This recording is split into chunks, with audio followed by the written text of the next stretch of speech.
चालू कर। सदगुरुदेव जी की जय हो। बंदी छोड़ कुपोषण पेशाब की जय हो। बंदी छोड़ गरीबदास जी महाराज की जय हो। स्वामी रामदेवानंद जी दादा गुरु महाराज की जय हो। पंडित चिदानंद जी परदादा गुरु महाराज की जय हो। सर्व संतों की जय हो। सर्व भक्तों की जय हो। सभी धर्मी पुरुषों की जय हो। श्री काशी धाम की जय हो। श्री चुरानी धाम की जय हो। श्री करौथा धाम की जय हो। श्री बरवाला धाम की जय हो। सबसे पहले संत रामपाल जी महाराज की प्यारी आत्माएं हम सभी मिलकर मंगला करते हैं। सदगुरुदेव जी की जय हो। गरीब नमो नमो सतपुरुष को नमस्कार गुरु की नहीं। सुर नर मुनि जन साधवा संतों सर्वसते नहीं। सतगुरु साहिब संत सबे दंडोतम प्रणाम। आगे पीछे मध्य हुए तिन पूजा कुर्बान। नराकार निर्विषैनम काल जाल भय भंजनम। निर्लेपम निर्विगुणम अकल अनुपे शून्य दुनम। सोहम सुरति समावतम सकल समाना नीरति लय। उजल हिरंबर हरदम बेपरवाह अथा है। वार पार नहीं माध्यत निर्जोष मृत सिद्ध होई। गणनायक गलताना करो अनुग्रह सोई। पारस पद परवाना आदि गणेश मनाऊं। गणनायक देवन देवा चरण कमल लो लाऊं। आदि अंत क्रम सेवा परम शक्ति संगीतम।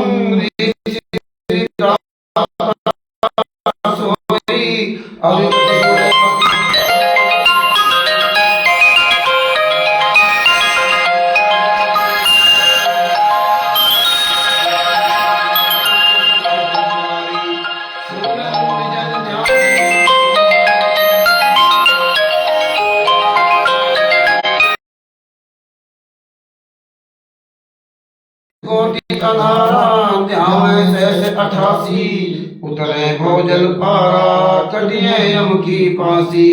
33 कोटि अधारा ध्यावे शेष 88। उतरे भोजल पारा कटिए यम की फांसी। सही बंदी छोड़ संत रामपाल जी महाराज की जय हो।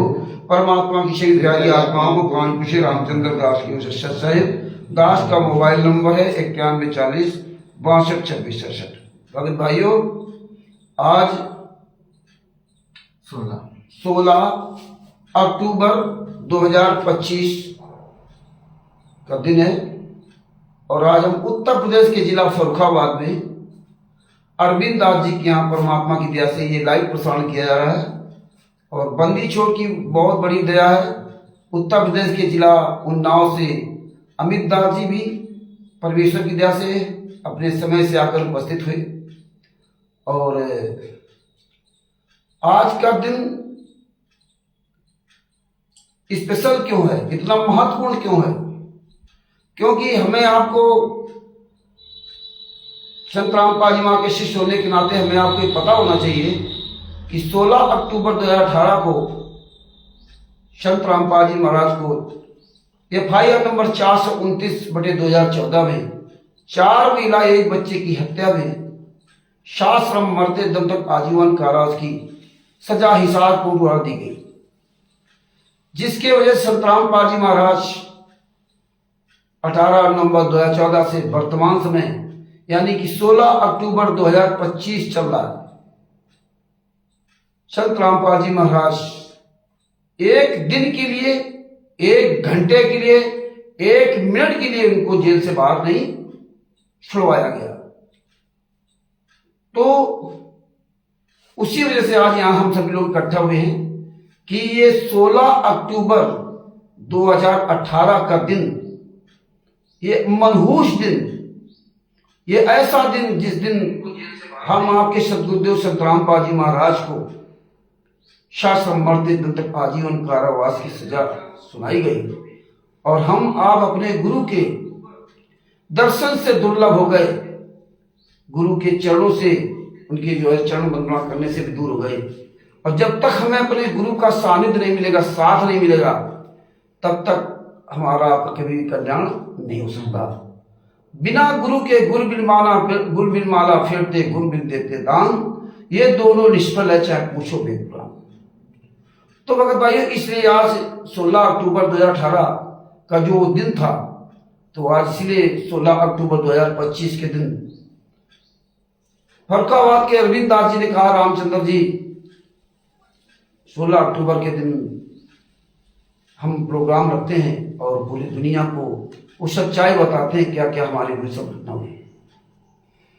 दुर्भाग्यवश राष्ट्रीय समाज सेवा समिति के गुंडों द्वारा, सतलोक आश्रम शामली के गुंडे देशराज के द्वारा, एक व्यक्ति के द्वारा मेरे खिलाफ FIR करवा दी गई, सुल्तान नामक व्यक्ति ने। तो उसमें मुझे 14/10/2025 को उत्तर प्रदेश जिला शामली में कैराना कोर्ट में उपस्थित होना था, तो वहाँ गया था, वहीं से दास वापस आया। तो उतनी अच्छी सुविधा नहीं, परमेश्वर दया उतनी व्यवस्था नहीं हो पाई, लेकिन जो भी है उसी में हम व्यवस्थित तरीके से आप तक जो है सच्चाई को पहुंचाने का भरसक प्रयास करूंगा। सच्चाई बंदी छोड़ श्री संतरामपाल जी महाराज की जय। सच्चाई जैसा कि भगत भाइयों, हम जो मानव जीवन प्राप्त किया और मानव जीवन प्राप्त करने के बाद बचपन से ही हमें जो शिक्षा दी गई, स्वर्ग तक की बात बताई गई और उसी मार्ग पे हम दृढ़ता के साथ चल रहे थे। हम लोगों को ये समझ में आता था कि स्वर्ग से आगे कुछ भी नहीं है, या बहुत से लोग ब्रह्म तक को समझ पाए, लेकिन ज्यादातर सब स्वर्ग तक की बात करते हैं चारों धर्म के लोगों में। तो भगत भाइयों, जितना जिनको ज्ञान था उसी हिसाब से सतयुग, त्रेता, द्वापर और कलयुग में चारों युगों में अपने अपने गुरुओं की द्वारा, उनके गुरुओं की द्वारा दी हुई भक्ति साधना के अनुसार कोई तप करने चला गया, कोई किसी तरह भक्ति करने लगा, कोई उल्टा खड़ा हो गया, कोई नागा बन गया, कोई दुर्गा जी का उपासक हो गया, कोई हनुमान जी का, कोई ब्रह्मा विष्णु महेश का, कोई किसी का, मतलब जो जिसको जैसा जिस गुरु ने जो ज्ञान दिया उस हिसाब से करते रहे।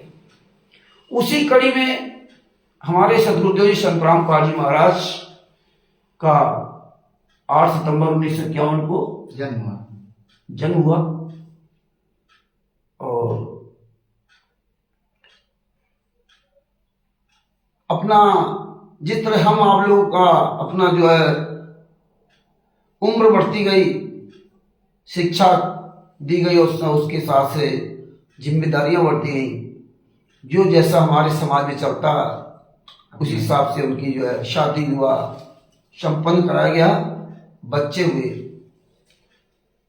और हमारे सदगुरुदेव संतरामपाल जी महाराज ने बताया कि लगभग शायद 30 या 35 साल तक हनुमान जी से लेकर के जो जिन देवताओं को, देवियों को अपना समझते थे या उनको बताया गया था, जिनके बारे में उनकी सबकी उन्होंने उपासना की, पूजा की और व्रत रखे, और जो जैसी भक्ति दी गई उसे उन्होंने भक्ति किया। भक्ति मार्ग में चलते हुए जैसे जैसे व्यक्ति आगे बढ़ता है, उसके पूर्व जन्म के पुण्य जो होते हैं उसको बुरे कर्म या अच्छे कर्म की तरफ ले जाते हैं। उसी कड़ी में संतरामपाल जी महाराज का जो है कि मुलाकात या भेंट स्वामी रामदेवानंद जी महाराज से हुई। स्वामी रामदेवानंद जी महाराज से भेंट हुई और स्वामी रामदेवानंद जी महाराज ने जो शब्द भक्ति दी थी, सारे वेद शास्त्रों से प्रमाणित जो भक्ति दी थी, उस भक्ति को प्रमाण सहित देखने के बाद हमारे सदगुरुदेव संतरामपाल जी महाराज ने स्वामी रामदेवानंद जी महाराज जी को अपना सदगुरु बनाया। सदगुरु क्यों बनाया? क्योंकि उनको प्रमाणित भक्ति से विश्वास हो गया था कि मैं इस संसार से मुझे पार होना है, और इस धरती पर स्वामी रामदेवानंद जी महाराज के सदगुरुदेव के अलावा कोई भी मुझे इस 84 लाख योनि से छुड़ा करके और सतलोक नहीं पहुंचा सकता। जिस सतलोक से हम आप लोग यहाँ पर वहां पर जो है यहाँ आकर धक्के खा रहे, जो नादानियां हम लोगों की थी।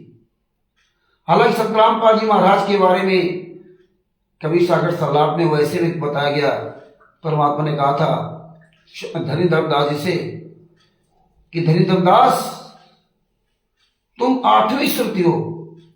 जब धनीधर दास जी कहा था कि प्रभु मैं तो भटक गया,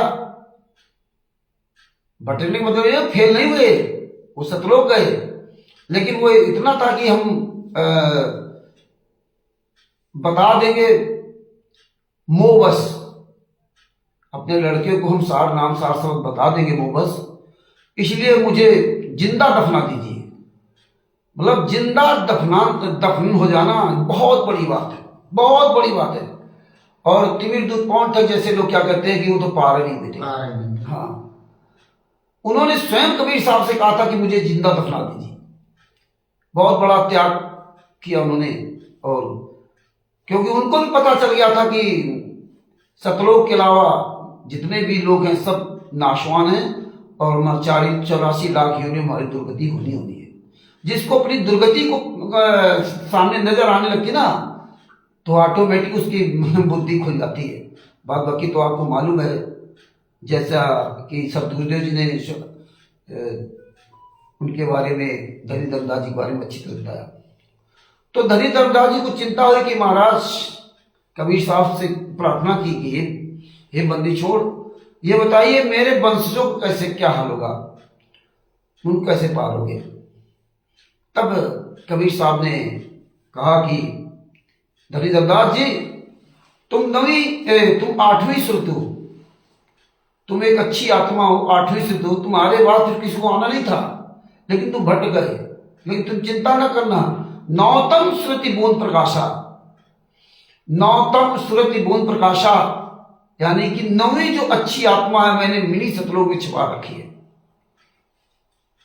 9वीं सतलोक में जो अच्छी आत्मा है वो मिनी सतलोक में छिपा रखी है, और उसका माता पिता के सहयोग से उनका जन्म होगा।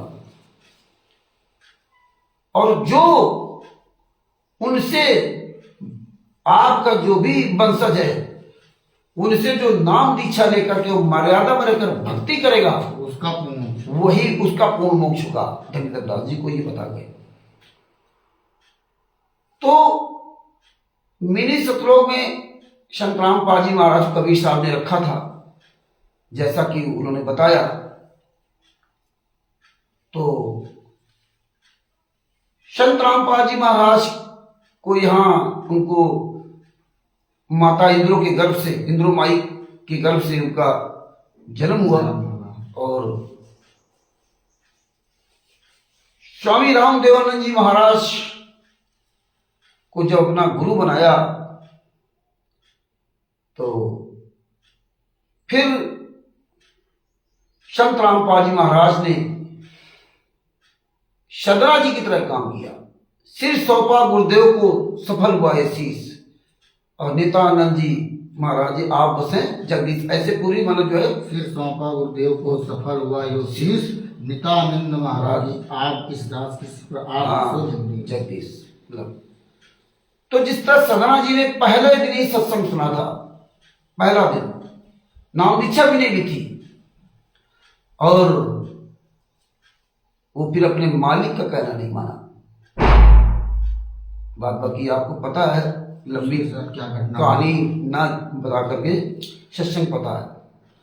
तो दोनों हाथ उसने अपने कटना स्वीकार कर लिया, लेकिन बकरे को दोबारा आगे या पीछे से किसी भी तरह से उसको काटा नहीं, खुद अपने हाथ कटवा दिए। लेकिन देखिए कितनी बड़ी बात है कि उन्होंने पहले दिन सत्संग सुना था और दोनों हाथ कट गए, या एक हाथ कट जाए तो आदमी मर जाएगा जिसका कोई इलाज नहीं होगा, उसके दोनों हाथ कट गए थे, पूरा खून निकल गया होगा, और कैसे वो चल रहा था। और हम आप लोग केवल सत्संग सुनते मौज मस्ती के लिए, ये नहीं सोचते कि चल कैसे रहा था।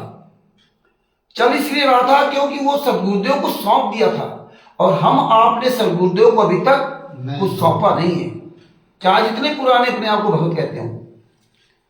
तो ये वही सौंपेगा जिसको इस काल लोक का भय नजर आएगा, जिसको 84 लाख योनियां नजर आएंगी, जो 84 लाख योनियों में अंजर, सहजर, जलजर, ये जितने जीव हैं, कुत्ता, गधा, सुअर जो बन रहे हैं, कितनी यातनाएं इनको सहनी पड़ रही है, ये जिसको कष्ट याद रहेगा वो फिर कभी भी अपने गुरुदेव से अलग हो ही नहीं सकता।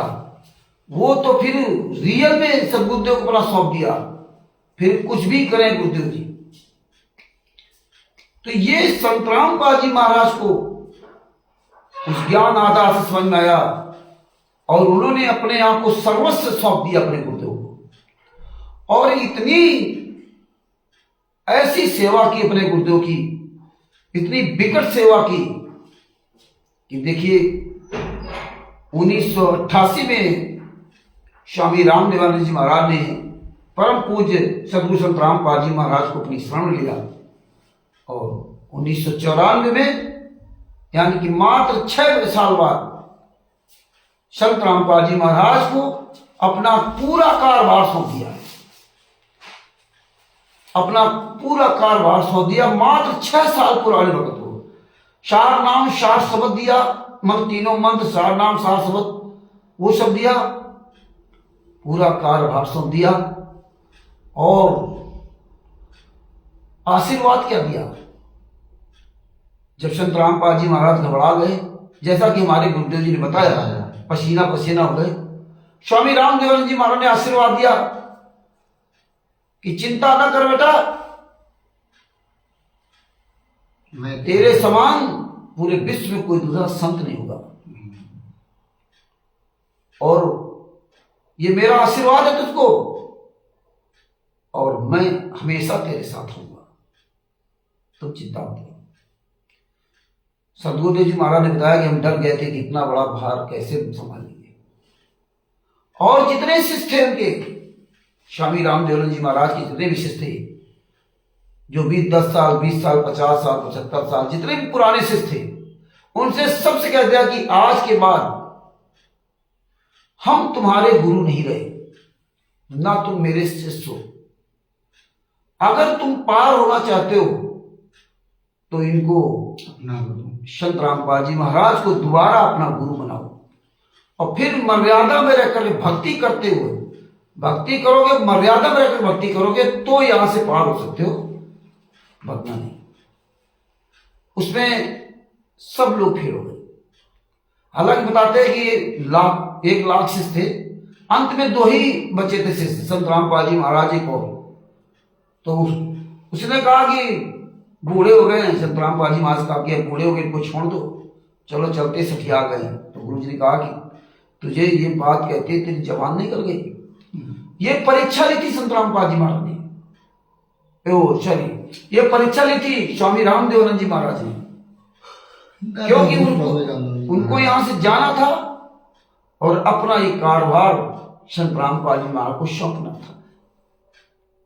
तो ये पूरी परीक्षा ली थी, और परीक्षा में संत रामपाल जी महाराज सफल हुए, और ऐसे सफल हुए कि उन्होंने अंत में नौकरी त्याग दी, और नौकरी जब त्याग दी तो घर में जो ऐशो आराम थे, जो संत रामपाल जी महाराज की धर्मपत्नी, अब धर्मपत्नी क्या कहें, वो धर्मपत्नी कहा जाए तो ज्यादा बेहतर अच्छा रहेगा, ये सब अपनी शान शौकत की वजह से, क्योंकि अब इनके वो खर्चे नहीं चल रहे थे जो पहले कभी चलते थे, जो इनको सैलरी तनख्वाह मिलती थी संत रामपाल जी महाराज को इंजीनियर की, तो अब इनको तकलीफ होती थी। तो संत रामपाल जी महाराज को बहुत उन्होंने टार्चर किया। संत रामपाल जी महाराज को ज्ञान हो गया था कि मुझे यहां से पार होना है, अब कुछ भी हो। अंत में उनको अपनी मेहनत की कमाई का बनाया हुआ घर भी छोड़ना पड़ा रोहतक से। वैसे तो रहने वाले जिला सोनीपत के ग्राम धनाना के रहने वाले थे, लेकिन नौकरी करते थे यहाँ रोहतक में, बिजली विभाग में जूनियर इंजीनियर थे, जेई के पद पे थे, तो यहाँ अपना घर बना लिया था। और अंत में उन्होंने घर छोड़ना मंजूर किया, परिवार को छोड़ना मंजूर किया, जीप में कुटिया बनाना मंजूर किया, लेकिन परिवार के आगे झुके नहीं, टूटे नहीं, क्योंकि उनको पता हो गया था सदना जी की तरह कि मुझे मोक्ष प्राप्त करना है और ये सभी मोक्ष में बाधक बनेंगे। ये माया, परिवार, इष्ट मित्र, नाते रिश्तेदार, ये सब मोक्ष में बाधक पड़ेंगे। और मोक्ष पाना इतना आसान काम भी नहीं है।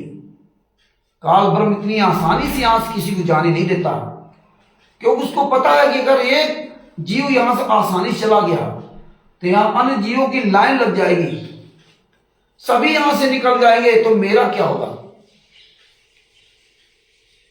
तो काल ब्रह्म ने संत रामपाल जी महाराज को उसी तरह से दंड देना शुरू किया जिस तरह से पूर्ण परमात्मा, पूर्ण परमेश्वर कबीर साहब जब लगभग 625 साल पहले आए थे और उनको दंड दिया गया। इस तरह से काल ब्रह्म ने अपनी पूरी साजिश रची। वो तो काल ब्रह्म है, बलवानों का बल मैं हूं, बुद्धिमानों का बुद्धि मैं हूं। संत रामपाल जी महाराज एक छोटी सी कुटिया में रहते थे, कुटिया बनाकर रहते थे जींद में। काल ब्रह्म का चक्र देखिए कि कोई एक जो लोग संत रामपाल जी महाराज के सामने आते थे, भक्ति करते थे, मरते थे, वो लाभ मिलता था। क्यों जिन हरि जैसा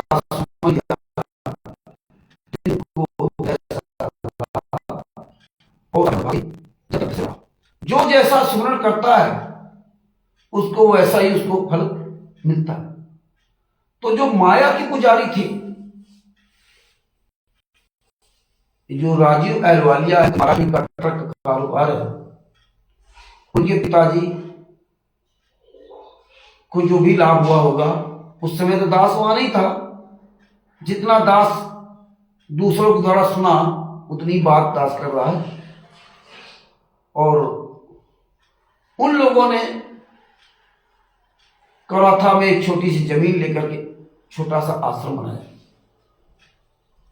आश्रम बनाने के बाद संत रामपाल जी महाराज से प्रार्थना की, जैसा कि करौथा कांड का रहस्य नाम पुस्तक में लिखा हुआ है, उसके अनुसार दास बता रहा है।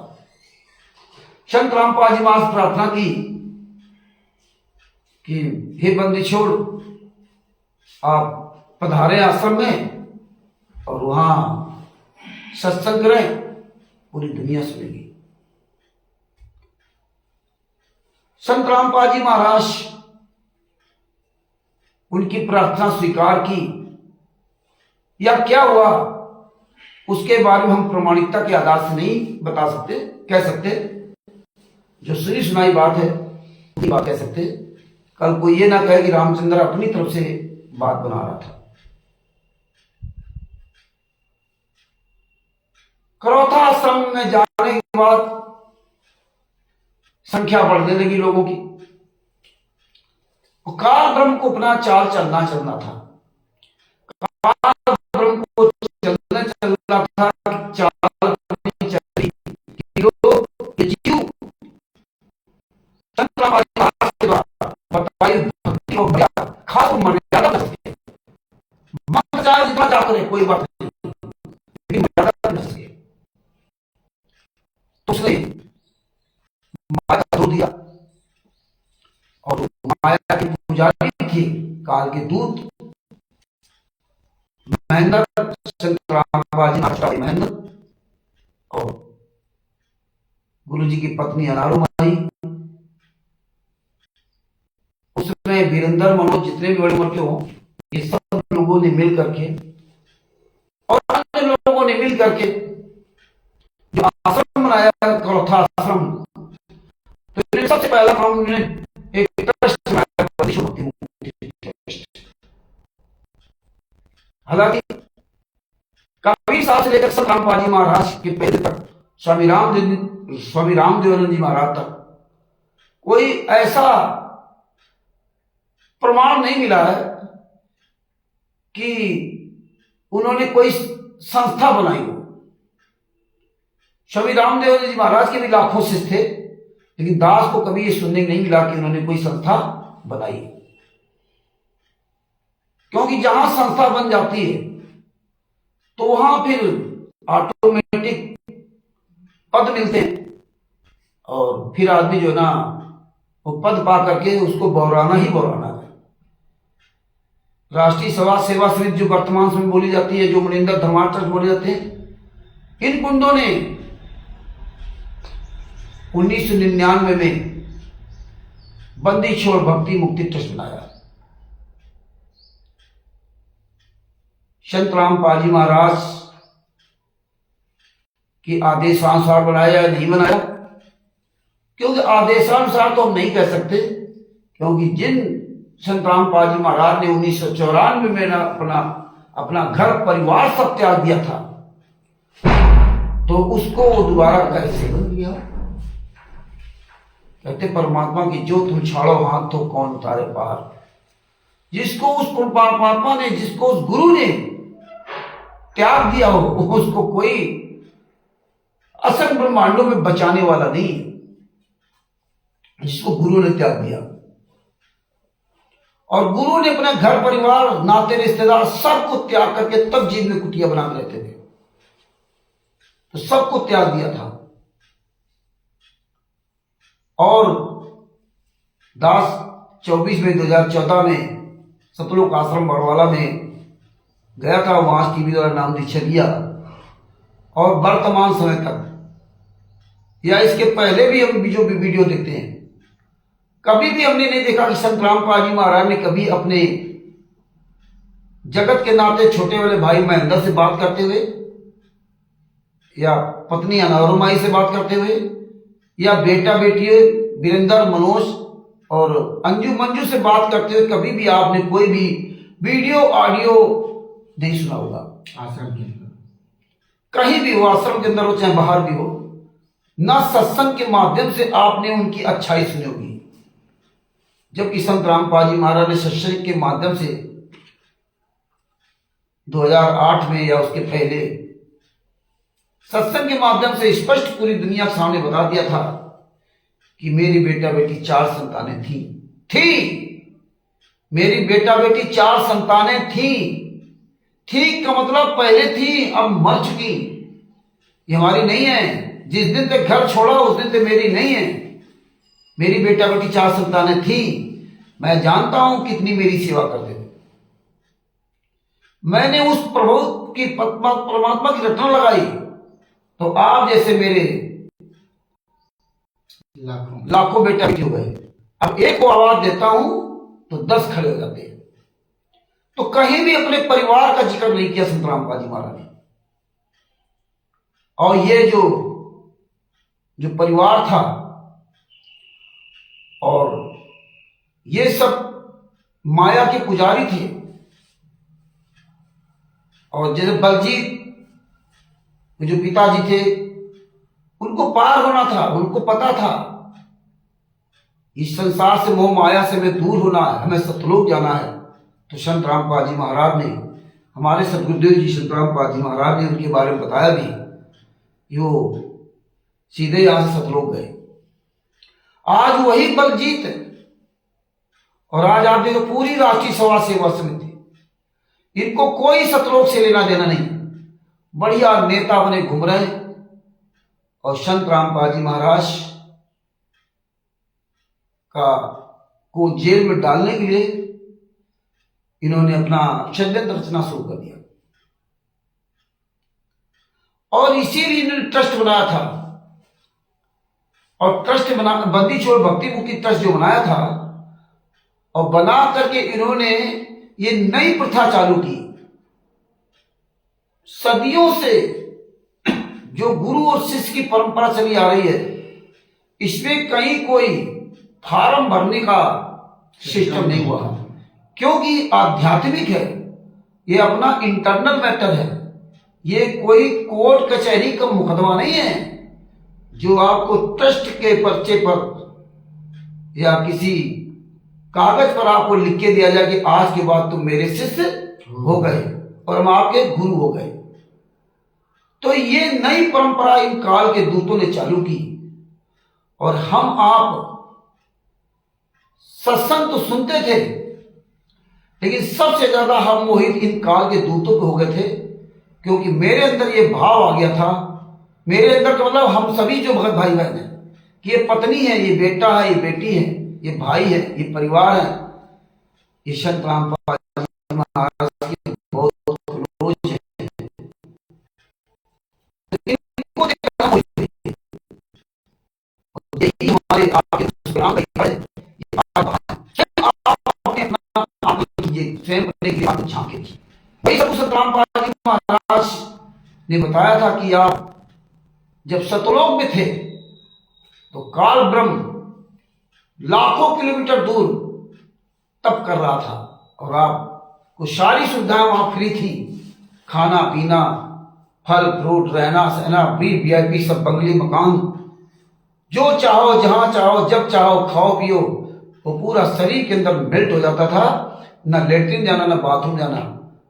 हमें फ्री सुविधाएं मिल रही थी और फ्री सुविधाओं के लालच में हमने अपने कबीर साहब से अंतरात्मा से नाता तोड़ दिया और उस व्यक्ति की जो है अड़ंगबाजी कलाबाजी देख करके, जो एक टांग पे खड़े होकर के पता नहीं 70 युग कितने युगों तक तपस्या की, उसकी तप को देख करके हमारे अंदर मोह पैदा हो गया कि यार ये तो बहुत बड़ा भगत है, और जबकि वो हमारा ही सबका भाई था। और इसके बाद देखिए, केवल सिर्फ आपने उसको देखा और देखने के बाद आपके अंदर मन में इतनी सी बात आई, उससे कुछ मिला नहीं आपको, मिला ये कि आप सदियों से पता नहीं कितनी बार 84 लाख योनियों में क्या क्या आपने कष्ट उठाए होंगे और आज भी आप कष्ट उठा रहे हो। तो भगत भाइयों, इसी प्रकार से यहां पे हम आप जब ये सतलोक का सब कुछ समझने के बाद भी हमारी आपकी अकल ठिकाने नहीं आई, संत रामपाल जी महाराज ने हमें उंगली रख के पढ़ाया और यही गलती हमने 625 साल पहले भी की। कबीर साहब जब आए और फिर संत रामपाल जी महाराज जब यहां इस पृथ्वी पर आए, संत रामपाल जी महाराज ने मुझे उंगली रख रख के पढ़ाया, एक बच्चे की तरह पढ़ाया। लेकिन हमने सबने सतलोक से भी गंदा काम किया वर्तमान समय, जबकि वर्तमान समय में हम पढ़े लिखे लोग हैं। और इसके बाद भी हम आश्रम में जाते थे तो इनको सबको काल के दूतों को देख करके ना मोहित हो गए। हमेशा याद रखना, कोई भी पतिव्रता स्त्री, हमारे आपके भी जगत के नाते स्त्रियां पत्नियां हैं, कोई भी पतिव्रता स्त्री अगर पर पुरुष को अपने मन में, उसके दिमाग में अगर उसको जगह दे दी, उसका भाव उस पर पुरुष पे आ गया, तो उसी दिन से उसका पतिव्रता धर्म नष्ट हो गया। ये बहुत नाजुक डोर है, ये आपको दिखाई नहीं देगी मकर तार की डोरी की तरह, लेकिन ये टूटने में टाइम नहीं लगता, इसको जोड़ने में पता नहीं कितने युग बीत जाए और फिर भी कोई ना जुड़े। और यही हमारे के साथ होगा। तो हम आपने अपना पतिव्रता धर्म सतलोक भी नष्ट किया, 600 साल पहले भी नष्ट किया, और वर्तमान समय में तो हम पूरी तरह से अपने पतिव्रता धर्म को पूरी तरह से नष्ट कर दिया।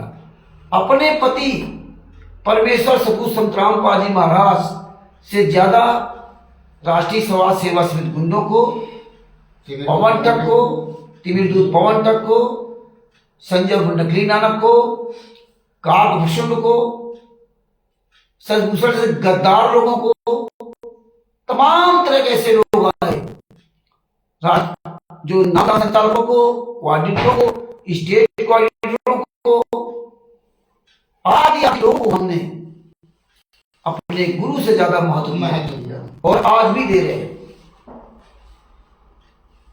हमारे आपके आंखों पर जो ये अंधकार का जो पर्दा पड़ा ना, परमात्मा ने तो हमें बढ़िया अच्छी लेंस का चश्मा लगा दिया था आंखों में, जिसमें आप दूरदर्शिता हो गया, दूर दृष्टि से देखो, पहचान जाओ कि ये व्यक्ति कैसा है। और उस पहचान के लिए हमें संत रामपाल जी महाराज ने नियम बताए थे कि बेटा ये नियम है, इससे आप अच्छे बुरे व्यक्ति की पहचान कर लोगे। और तुम्हें हमारे अलावा कोई दुनिया में कुछ भी खिलौना नहीं दे सकता। मेले में अगर आप गए हो तो बच्चा तब देखता है दौड़ के ये खिलौना वो खिलौना, लेकिन पिता ही खिलौना दिलवा सकता और कोई खिलौना दिलवा नहीं सकता, क्योंकि वो जो खिलौना बेच रहा है वो भी कहीं से खरीद के लाया है वो भी खरीद करके लाया है। तो हम सब लोगों ने शुरुआत से ही हमारे अंदर जो भाव पैदा था राष्ट्रीय समाज सेवा समिति गुंडों को अपनाना, ये हमने किया।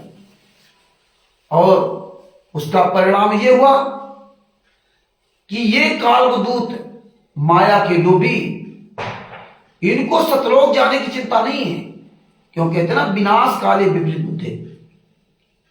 इन गुंडों ने जब देखा कि पैसा खुआएगा, ऐसो आराम करेंगे यहां पे, तो इन गुंडों ने संत रामपाल जी महाराज खिलाफ वही बंदी छोड़ भक्ति मुक्ति ट्रस्ट का माध्यम बना करके आप लोगों को फर्जी नाम दीक्षा फार्म दिया गया, जिसमें संत रामपाल जी महाराज कोई शान नहीं, संत रामपाल जी महाराज कोई मुहर नहीं। और हम पढ़े लिखे लोग, हम शिक्षित लोग वो फार्म लेते गए जिसमें संत रामपाल जी महाराज ना तो कोई साइन था, ना तो उनकी कोई मुहर थी। जैसा कि हम जानते हैं कि किसी भी का कोई प्रमाण पत्र है, अगर उसमें उस डिपार्टमेंट के अधिकारी के साइन और मुहर नहीं है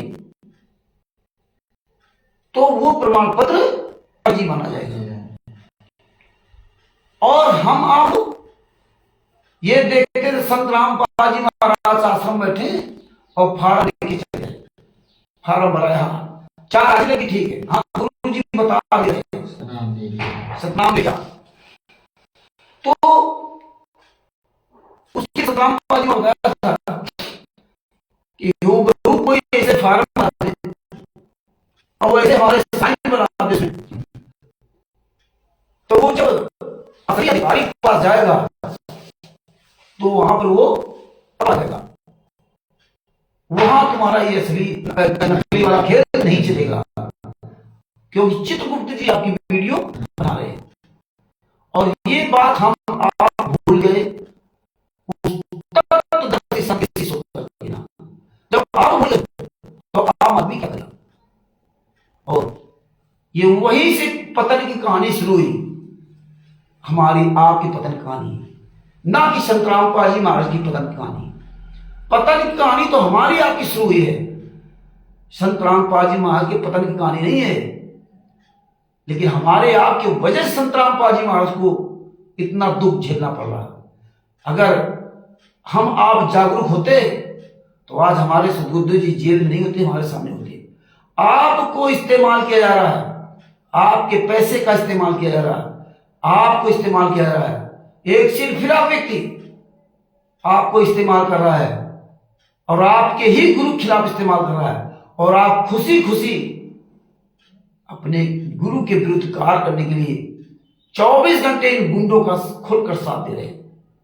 चाहे वो राष्ट्रीय समाज सेवक गुंड हो, चाहे वो किमिरदूत पवन ठग हो, संजय ठग हो, चाहे कालदूत वो नरेंद्र या काल का दूत दूसरा गद्दार हो। जब आपका किसी व्यक्ति के अंदर ये भाव पैदा हो गया कि वो 35 साल पुराना वकील और रामचंद्र को उसने सिखा दिया, पढ़ा दिया, तो आज रामचंद्र बोल रहा, उसको बता रहा अकल नहीं है।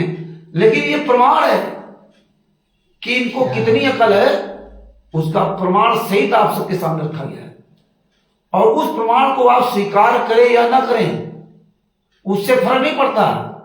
फर्क तो तब आपको पता चलेगा जब आप त्रिकुटी में आप भीगी बिल्ली बने होंगे, तब आपको पता चलेगा। अभी तो आप ऐश कर रहे हो, मौज कर रहे हो, अभी तो आपको लगता है कि रामचंद्र तो बकवास करता है, गाली देता है, लेकिन यही गालियां आपको वहां भी समझ में आएगी कि यार गाली तो देता था, लेकिन मेरा अहित क्या किया। ये आपको बातें जब आप गहरी खाई में गिर जाते हो तब आपको पता चलता है कि मेरा दोस्त कौन है, दुश्मन कौन है। फिर तुम्हें वहां कोई बचाने वाला नहीं, क्योंकि आप अमर्यादित हो जाते हैं। तो इसीलिए ये चीजें में सावधानी पूर्वक रहना चाहिए था, क्योंकि आप वैसे तो बड़ी बड़ी बात करते हैं। गीता अध्याय 4 श्लोक नंबर 34 में भगवान श्री कृष्ण ने अर्जुन से कहा, हे अर्जुन, उस तत्वदर्शी संत की खोज कर, फिर उसकी कपट भाव छोड़कर उसकी शरण में जा, और फिर उसकी सेवा कर, और जब उसकी सेवा से, आपकी सेवा से वो प्रसन्न होंगे, तब तुझे तत्व ज्ञान देंगे। ये विधि थी संत रामपाल जी महाराज से जुड़ने के लिए। और शिष्य ये विधि थी संत रामपाल जी महाराज से जुड़ने के लिए। लेकिन हमने क्या किया, संत रामपाल जी महाराज से तो नहीं जुड़े, उनको तो केवल कहने में हो गया कि हमारे गुरुजी हमारे गुरुजी हैं, लेकिन आपने इन ठगों को अपना मेन मुखिया बना रखा। इस वजह से जो साजिश रची गई, छुड़ाई धाम कांड से साजिश रची गई संत रामपाल जी को फंसाने के लिए, और अंत में तुम सब लोगों के सहयोग से करौथा कांड करवा करके ही दम लिया। किन गुंडों ने दम लिया? जिनको संत रामपाल जी महाराज ने 1994 में त्याग दिया था, और वर्तमान समय भी आप उन्हीं के पीछे लगे हुए हो। तो और यही जो आप ये यथार्थ भक्ति बोध का अनुवाद देख रहे हैं पुस्तक, इसमें आप सिर्फ की अधीनता पढ़ते हैं, क्योंकि मंगलाचरण करते आप केवल रट्टू तोता बने हुए हैं। अगर कोई व्यक्ति इस पुस्तक के अनुसार चल रहा है तो अच्छी बात है, और जो कोई रट्टू तोता बना हुआ है उसको सोच लेना चाहिए कि आप चाहे 1994 में संत रामपाल जी महाराज नाम दीक्षा लिया हो, और चाहे गौथा आश्रम के अंदर नाम दीक्षा लिया हो, या बरवाला के अंदर टीवी द्वारा नाम दीक्षा लिया हो, या बरवाला कांड के बाद नाम दीक्षा लिया हो, वर्तमान समय नाम दीक्षा लिया हो, आप सबके लिए नसीहत है पुस्तक शिष्य की आधीनता। और शिष्य की आधीनता में कहा था, दो कर जोर गुरु की आगे, और करीबो बिनती चरण लागे, अति शीतल बोले तब बहना सब बहना, और मेटे सकल कपट के बहना। नीचे हमारे गुरुदेव ने संत रामपाल जी महाराज ने हिंदी में अनुवाद भी कर दिया। अनुवाद में कहा, शिष्य को चाहिए कि अपने गुरुदेव के सामने दोनों हाथ जोड़कर चरणों में मस्तक यानी सिर रखकर बहुत विनय प्रार्थना करे। वही बात आ गई जो गीता अध्याय 4 श्लोक नंबर 34 में हुई। प्रार्थना करे, शिष्य अपने गुरु जी के सामने शीतल बहन,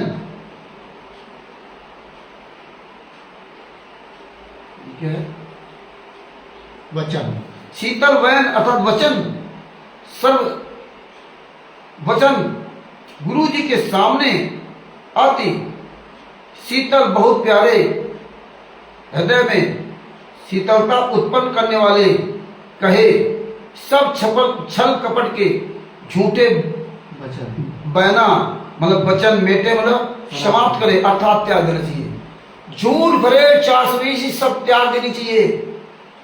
गुरु के चरणों में सिर रख करके बहुत प्यारे वचन बोलना चाहिए, गिड़गिड़ा करके, क्योंकि तुम्हें पता चल गया कि यही तारनहार है जो 84 लाख योनियों से, असंख्य ब्रह्मांडों के काल ब्रह्म के ब्रह्मांडों से मुझे छुटकारा दिला करके शत्रुओं में पहुंचा सकता है। नहीं तो वरना हमारी दुर्गति होती आ रही है और फिर होगी। जिसको इतना ज्ञान हो गया वो फिर अपने तारनहार को कभी छोड़ नहीं सकता। हालांकि दास का चश्मा खो गया था, इसलिए थोड़ा प्रॉब्लम हो गई है, दूर की दृष्टि में कोई दिक्कत नहीं, पास में थोड़ा प्रॉब्लम होती है। आगे क्या लिखा, हे गुरु तुम हो दीन दयाला, मैं हूं दीप करो वाला।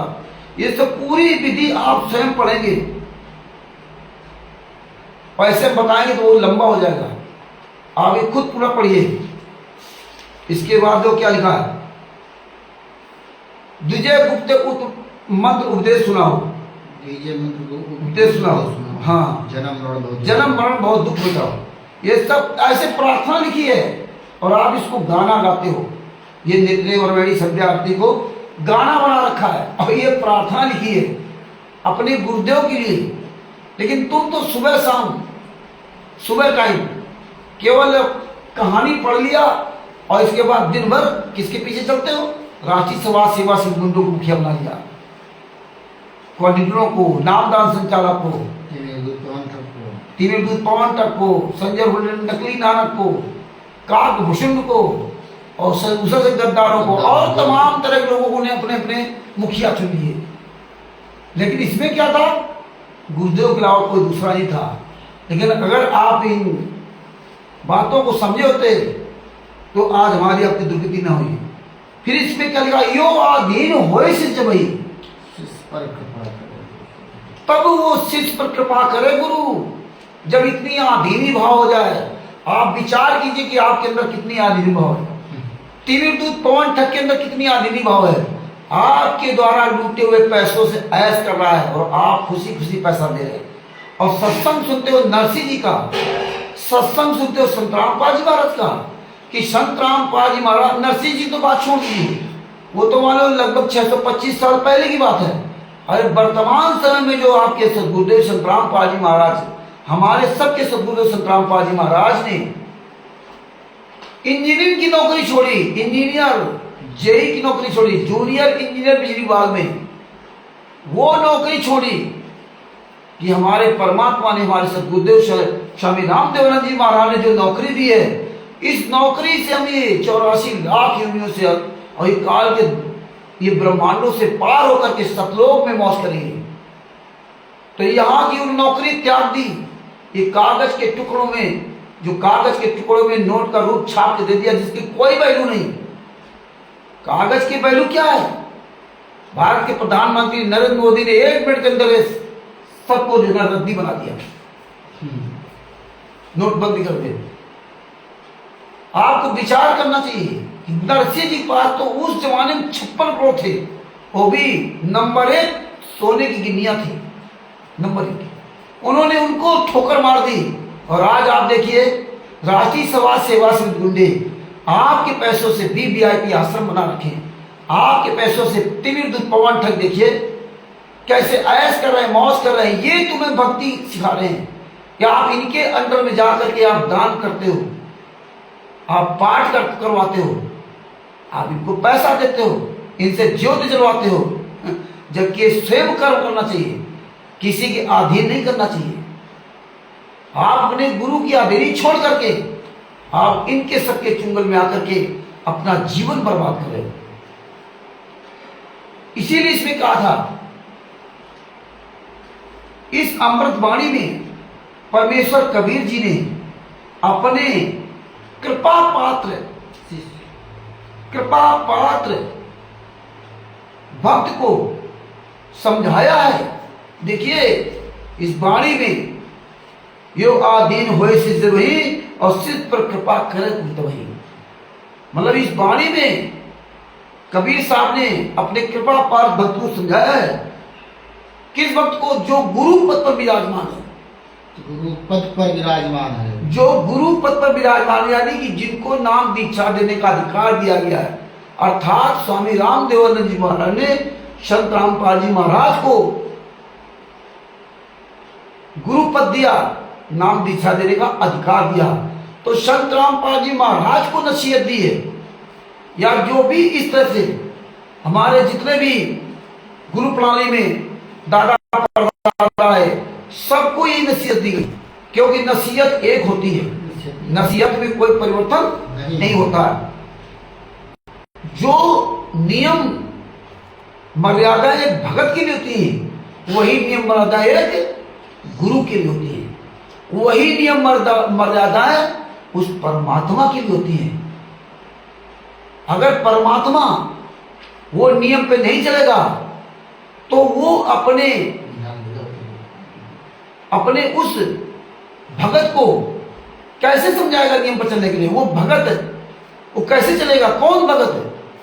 जिसको गुरु पद देना है। जब स्वयं पूर्ण परमात्मा नियम पे नहीं चलेगा तो फिर वो गुरु, जिसको गुरु पद देना है, क्योंकि उसको गुरु पद दे करके परमात्मा उनका कल्याण करने के लिए, सतलोक ले जाने के लिए जो व्यवस्था उनको करनी थी, तो स्वयं कबीर साहब 120 साल पहले, 120 वर्ष तक, लगभग 625 साल पहले जब इस पृथ्वी पर आए तो पूरी मर्यादाओं का उन्होंने पालन किया। स्वयं असंख्य ब्रह्मांडों का मालिक जब इस पृथ्वी पर आया तो झोपड़ी में रहा, और आज हम महलों में रह रहे हैं और अपने आप को संत रामपाल जी महाराज का नंबर 1 का शिष्य कहते हैं। जिसके पास जितना पैसा, जिसके पास जितनी गाड़ियां और जिसके पास जितने आदमी, वो अपने आप को समझता है। यही सबसे बड़ी कृपा संत रामपाल जी महाराज की हमारे ऊपर है और हमारे पर कबीर साहब की कृपा है। ये जीव अपने आप को बड़ा धनी कृतार्थ मान लिया, अपने आप को बड़ा भाग्यशाली मान लिया, गुरुभक्त भी मानता है, अपने आप को भाग्यशाली मान लिया।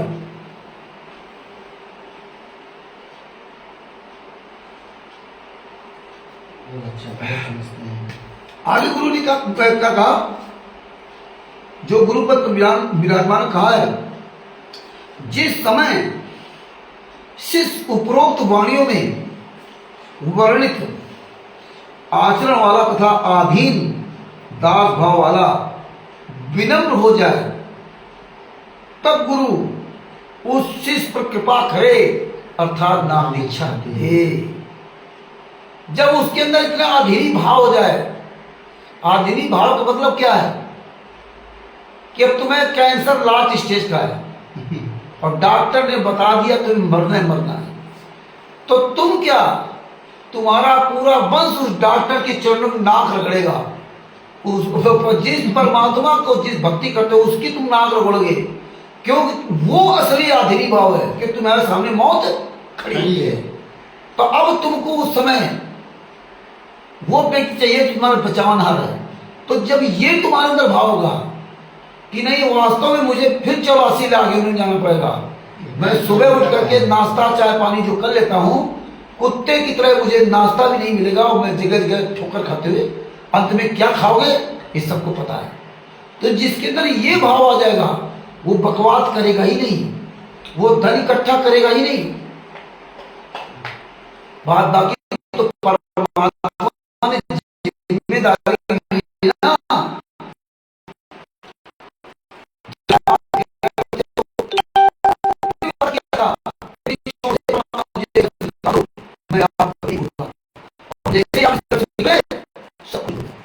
तुम्हारी अंतरात्मा को पार करने के लिए परमात्मा ने खरबों में अति सुंदर शरीर दिया, जो इस शरीर के माध्यम से आप भक्ति करके सब लोग जा सकते हैं। लेकिन आपने इस शरीर को 24 घंटे रुपया पैसा माया में लूटने में लगा दिया, ऐसो आराम शान शौकत में लगा दिया। तो सब लोग तभी जा पाओगे जब आप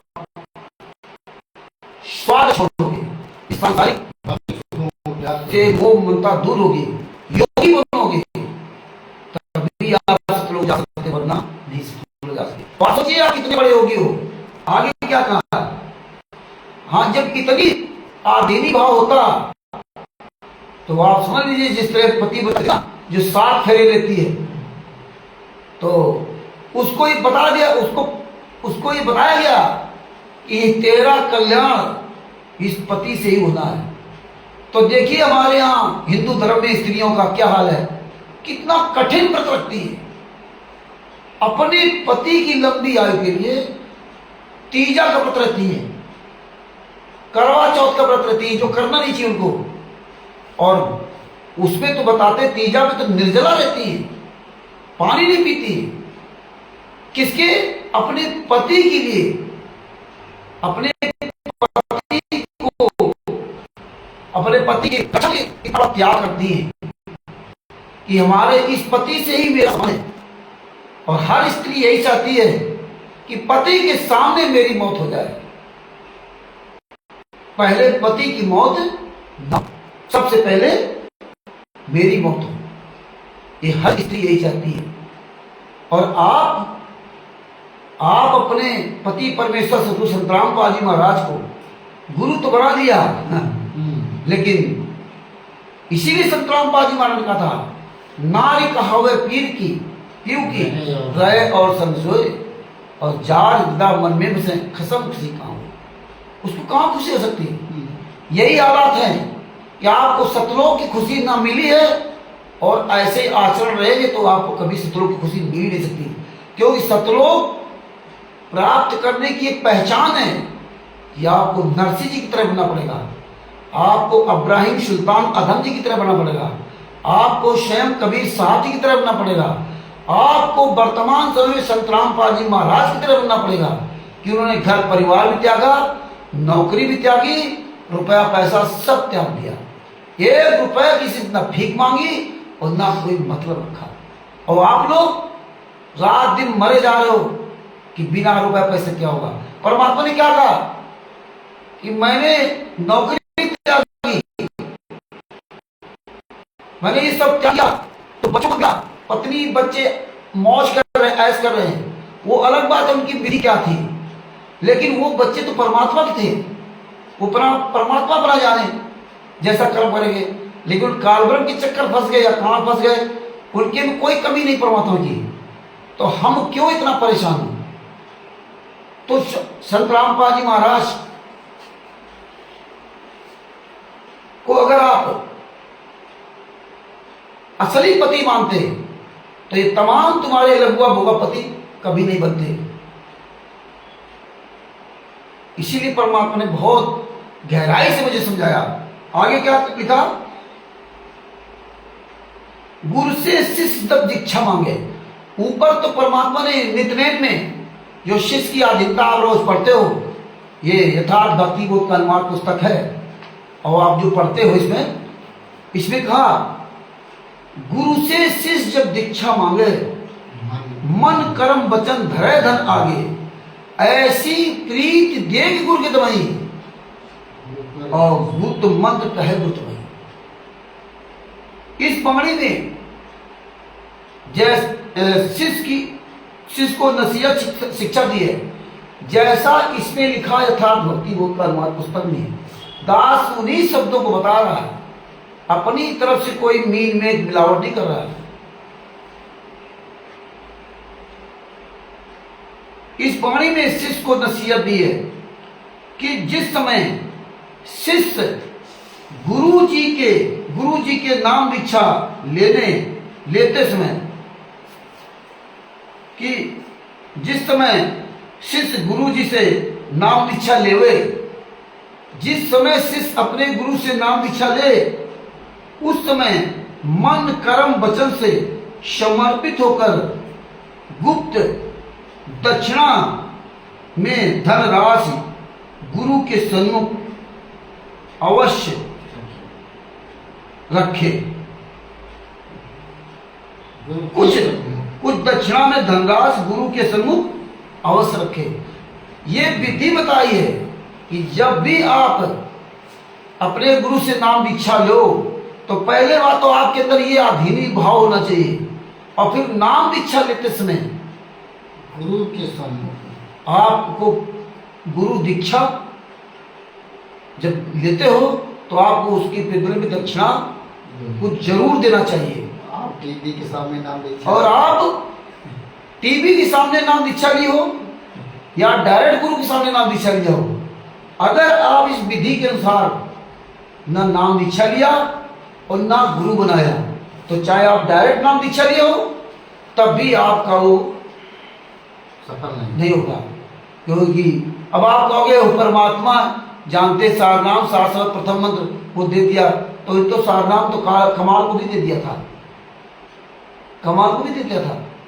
परमात्मा ने कहा कि जब नहीं मानता कमाल ले जा, नहीं मानता जा, कहाँ तो वो नहीं, हाँ बताया, हाँ, तो ये अपनी मनमुखी बात बनाओ। जब इसमें स्वयं संतराम पाजी महाराज में पढ़वाते हैं, स्वयं कबीर साहब ने लिखा, तो आप अपनी मनमुखी बात क्यों बनाते हो? फिर आप तिमिर पवन तक मैनेजमेंट आदियात के चक्कर में उनकी अपनी व्यक्तिगत बनाई बातों पे आप क्यों प्यार देते हो? फिर क्या लिखा? दक्षिणा अच्छे दिल से देवे, अर्थात कुछ दान अवश्य करे।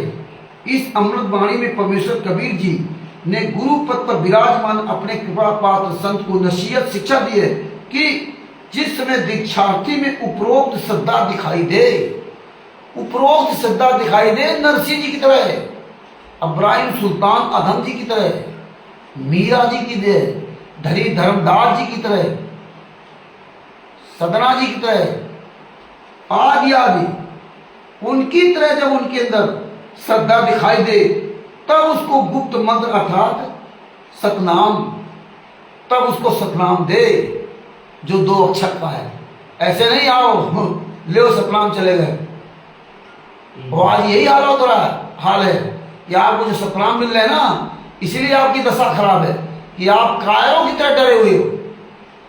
आपको लगता है मैंने मुझे मार देगा, मैंने ये कर देगा, मैंने वो कर देगा, उनके बाद लाखों करोड़ों के भीड़ है। तो धिक्कार है तुम्हें जो सतनाम की महिमा बताते परमात्मा कि काल ब्रह्म जब झपट्टा मारा था कबीर साहब पर, तो उन्होंने सतनाम का जाप किया तो कितनी दूर गया था। और आज आप सतनाम प्राप्त करके, शरनाम प्राप्त करके आप दूसरे के गुलाम बने हो और आप डरते हो।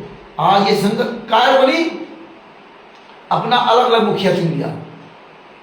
तो आगे क्या लिखा?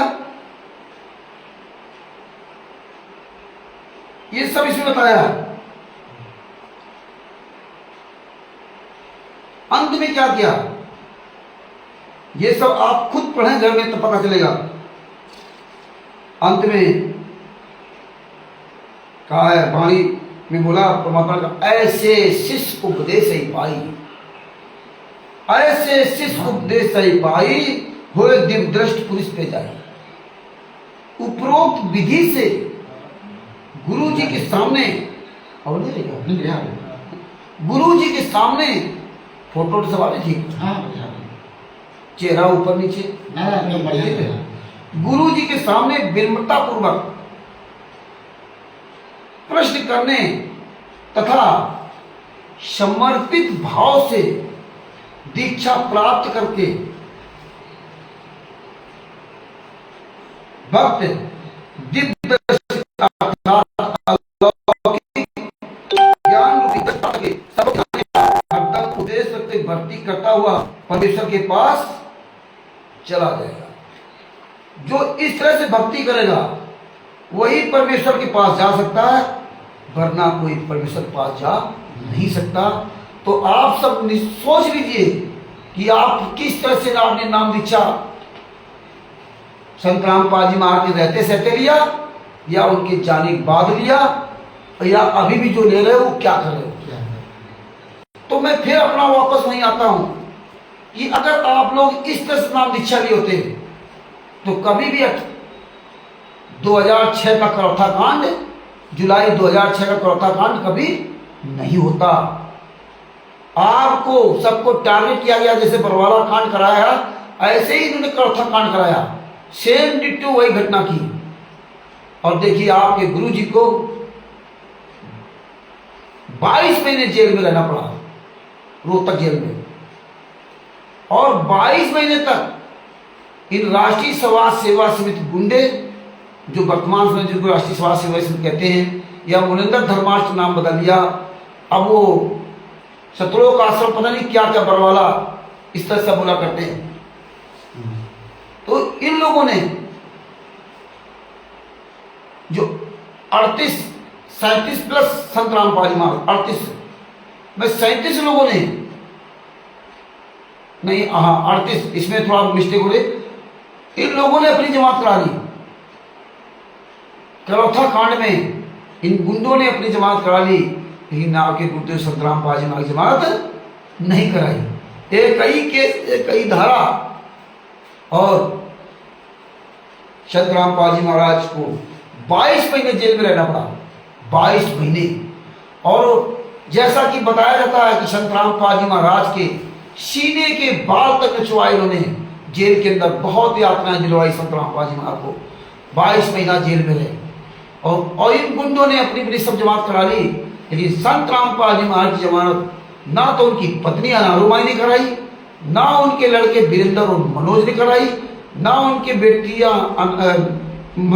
अंजू मंजू ने कराई, ना उनका सगा भाई महेंद्र भगोड़ा ने जमात कराई, और ना किसी भी परिवार वाले ने, रिश्तेदार ने, और किसी शिष्य ने भी संतरामपाल जी महाराज जमानत नहीं कराई। 22 महीने तक संतरामपाल जी महाराज वहां जेल में रहे। जेल में रहते हुए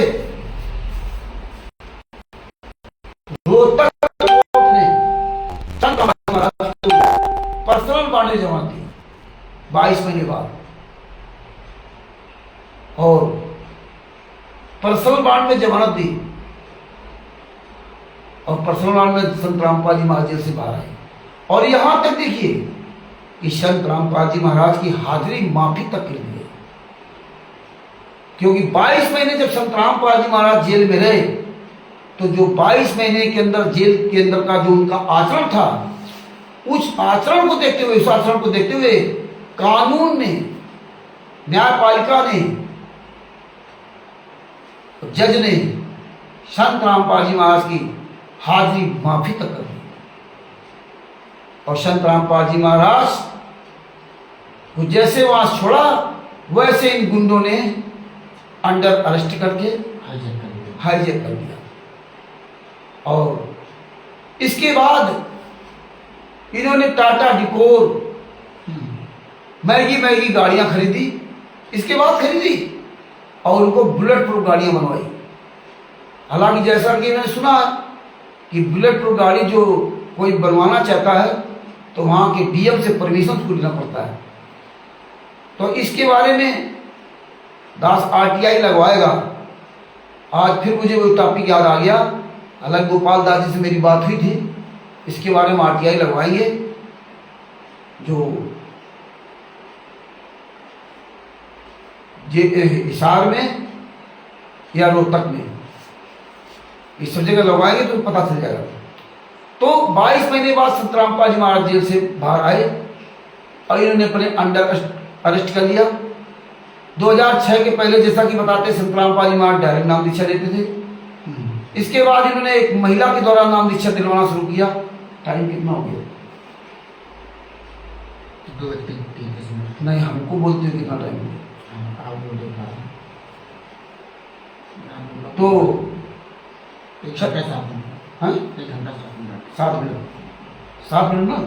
हाँ, तो संतरामपाल जी महाराज जब जेल से बाहर आ गए, तब इन गुंडों ने कभी कहते थे कि वो महेंद्र को प्रथम मंत्र नाम देने का अधिकार गुरु जी ने दिया, कभी एक महिला के द्वारा नाम दीक्षा दिलवाई आश्रम के अंदर। लगभग 15-20 दिन एक महिला के द्वारा प्रक्रिया चली, नाम दीक्षा की प्रक्रिया चलाई, महिला के द्वारा नाम दीक्षा दिलवाई गई और आशीर्वाद संतरामपाल जी महाराज से दिलवाया जाता था।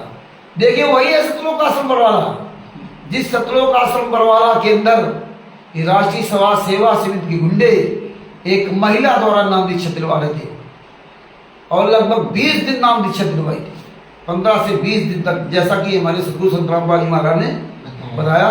बंदी छोड़ सतगुरु संतरामपाल जी महाराज उन्होंने बताया लगभग 15 से 20 दिन तक एक महिला के द्वारा नाम दीक्षा दिलवाई जाती थी और आशीर्वाद संतरामपाल जी महाराज से दिलवाया जाता था। तो आप विचार कीजिए कि संतरामपाल जी महाराज जब आशीर्वाद दिलवाया जाता था तो संतरामपाल जी महाराज ने क्यों नहीं बताया कि यहाँ जो है एक महिला द्वारा नाम दीक्षा आप लेकर के आए हो और आपको हम आशीर्वाद नहीं देंगे। पहले ही दिन रोक देना चाहिए था, हम आशीर्वाद आपको नहीं देंगे। लेकिन परमात्मा ने कहा कि मुझे, जैसा कि 15-20 दिन बाद मुझे पता चला, एक जीव की तरह कहा कि मुझे पता चला कि महिला के द्वारा नाम दीक्षा दिलवाई जा रही और उनसे ये कहा था कि आशीर्वाद लेने जा रहे हो तो संत रामपाल जी महाराज को ये मत बताना कि एक महिला के द्वारा मुझे नाम दीक्षा दिलवाई गई है, अगर आप ये बताओगे तो गुरुजी नाराज हो जाएंगे। और यहां तक कहा कि इस महिला के ऊपर कबीर साहब आते हैं। क्या होते हैं? कबीर साहब आते हैं। संत रामपाल जी महाराज ने कहा इन मूर्खों ने भी बात स्वीकार कर ली। अगर कहा जब मैंने कोई आदेश नहीं दिया, सत्संग के माध्यम नहीं बताया, लिखित में नहीं बताया, किसी भी तरह बताया ही नहीं, क्योंकि ये जो गुरु पद का मार्ग है ये कोई आसान मार्ग नहीं है। और नहीं तो स्वामी रामदेव जी महाराज 6 साल के भगत को इतनी बड़ी जिम्मेदारी नहीं देते। आप भी जानते हो जो व्यक्ति काम में पुराना होता है वही काम करने वाला, उसको आप ज्यादा महत्व दोगे, नया काम करने वाले को आप महत्व नहीं दोगे क्योंकि उसको उतना नॉलेज नहीं है। लेकिन अगर नया व्यक्ति वो पुराने से हजारों गुना अच्छा काम कर रहा है तो फिर आप उस पुराने व्यक्ति का महत्व नहीं दोगे, आप नए व्यक्ति को आगे करोगे। तो वही चीज किया कि संत रामपाल जी ने बताया कि भैया ये इतना नाजुक मार्ग है, ये तलवार की धार पे चलने के समान है, और जरा से डिस्बैलेंस हुए तो तुरंत तुम्हारा सब खात्मा हो जाएगा। तो हम ऐसी गलती कैसे कर सकते? और जब हम गुरु हैं, जब मुझसे नाम आशीर्वाद लेने आ रहे हो तो मुझसे क्यों नहीं पूछा? यही प्रक्रिया डीवी द्वारा फर्जी नाम दीक्षा चल रही थी। लेकिन ये बात जब संत रामपाल जी महाराज के नाम के मूर्ख शिष्यों को बताओ तब क्या कहेंगे? वो तो संत रामपाल जी महाराज तो आश्रम में थे, परमात्मा थे। आश्रम में जब थे तो आप ये भूल गए कि वो गन लेके चलते थे। क्यों चलते थे? संत रामपाल जी महाराज के पीछे स्टेन गन ले, पता नहीं कौन कौन सी गन लेके चलते थे। है कबीर साहब का भी गन लेके चलते थे क्या? अरे जिनके पास इतना तगड़ा प्रथम मंत्र हो, प्रथम मंत्र की तो बात छोड़ दीजिए, प्रहलाद जी को देख लीजिए, कौन सा उनके मंत्र था, उनके पास मंत्र था। परमात्मा का ज्ञान और काल का अनुबंध ही ज्ञान का है। जो ज्ञान के आधार चलेगा वो हमारा, और जो ज्ञान के आधार से नहीं चलेगा वो उसको ले जाओ। अब ज्ञान का आधार क्या होता है? जब आपको ज्ञान हो गया कि ये जहर है, ये जहर पीने से हम मर जाएंगे, तो आप जहर नहीं पियोगे। तो ये तुम्हें किसने बचाया? ज्ञान ने बचाया, क्यों? तुम्हें ज्ञान है और ज्ञान रूपी गुरु आपके साथ हमेशा साथ रहेगा। अगर आपने ज्ञान छोड़ दिया और चाहे जितनी भक्ति कर लो, ज्ञान मतलब मर्यादा नियम ये त्याग दिया, तो भक्ति तुम्हारे किसी काम नहीं आएगी, चाहे 60 शब्द प्राप्त हो। तो परमात्मा ने यहां तक कहा कि आप अगर वो मानसरोवर में नहाने के बाद भी वहां पहुंच जाते हो और आपकी अगर आस्था यहाँ मृत लोग में किसी ऊपर लगी रही तो सारी तुम्हारी कमाई भक्ति सब बेकार, सार नाम सार सोती, फिर आपको लौट के आना पड़ेगा। तो इतना ये नाजुक मतलब रिश्ता है, इतनी ये नाजुक डोर है, इस नाजुक डोर में और हम आप अपना ही अहित कर बैठे। तो संत रामपाल जी ने बताया कि जब हम यहाँ हैं और फिर भी हमसे किसी ने पूछा, तो यही जब इनसे कहो कि भैया फर्जी नाम दीक्षा दे रहे टीवी द्वारा, तो कहे वो तो आश्रम में गुरु जी थे, वो तो गुरु जी ने मुझे आशीर्वाद दिया था, गुरु जी ने ऐसा ऐसा कहा था कि नाम शुद्ध करा लिया कर, इन बातों को। लेकिन ये नहीं कहेंगे कि नहीं गुरु जी ने हाँ कहा था कि भाई नाम दीक्षा हमने इनको अधिकार दिया। जब तक गुरु अधिकार आदेश ना दे तब तक हमें नहीं करना चाहिए। और जबकि आप जानते हो कि सर्वानंद जी को तो कबीर साहब ने लिख के दे दिया था कि भैया तू जीत गया, मैं हार गया। लेकिन उसको लिख के क्यों दिया था, ये बात आपको सोचना पड़ेगा। उसको लिख के इसलिए दिया था क्योंकि वो जगत का व्यक्ति था, वो भगत नहीं था, उसकी माँ भक्तिन थी। और परमेश्वर जब शरण लेते हैं तो अपने आप को नीचा गिरा करके और जीव को ऊंचा करके तब अपनी शरण लेते हैं। तो यही होता है, यही मानता होती है अच्छे व्यक्ति की। ये भगवान वाले गुण उसके अंदर होते हैं। और ये कबीर साहब ने किया था कि उसको अपने आप को नीचा दिखा दिया कि तू जीत गया, मैं हार गया। वो जगत का व्यक्ति था और आप संत रामपाल जी महाराज के शिष्य हो, आपको नहीं कह सकते कि नहीं नहीं नहीं तू ऐसा कर ले वैसा कर ले। नहीं, क्यों? गुरु जब परीक्षा लेता ना तो स्वामी रामदेव जी महाराज की तरफ परीक्षा देता है। और फिर आप गुरु से कुछ पूछोगे तो वो कहेंगे हाँ ठीक है जाओ एकदम। जैसे कि आपको एक मैं उदाहरण देना चाहता हूँ कि दास क्लास 6 में पढ़ता था और पढ़ने में थोड़ा तेज थे हम, लेकिन उसमें वो उम्र ऐसी होती है, और या यूं कहो कि लट्टू तोता थे। तो हमारे जो इतिहास के टीचर थे, ब्राह्मण थे, उन्होंने मुझसे सवाल किया और हमने तुरंत उत्तर दे दिया, क्योंकि क्लास में पूछे जाते थे सब क्वेश्चन याद करके लाना है, इतिहास, भूगोल, नागरिक शास्त्र जो भी है। तो दास को ये सब रटा हुआ था। तो जैसे उसने पूछा, हमारा नंबर आया और हम खड़े हुए, तुरंत अपना उत्तर हमने बता दिया। और जैसे हमने उत्तर बताया, हमने उत्तर सही बताया था, और हमारे जो टीचर थे गुरुजी, उन्होंने मुझसे कहा कि रामचंद्र जी तुम्हारा एक गलत जवाब। जैसे उन्होंने कहा तुम्हारा एक गलत जवाब, हमने तुरंत पलट के दूसरा उत्तर बता दिया। और जैसे ही दूसरा उत्तर बताया, वैसे हमारे जो टीचर थे उस क्लास में, उस समय क्लास 6 में था दास, तो 1987 में हाई स्कूल की एग्जाम दिया था।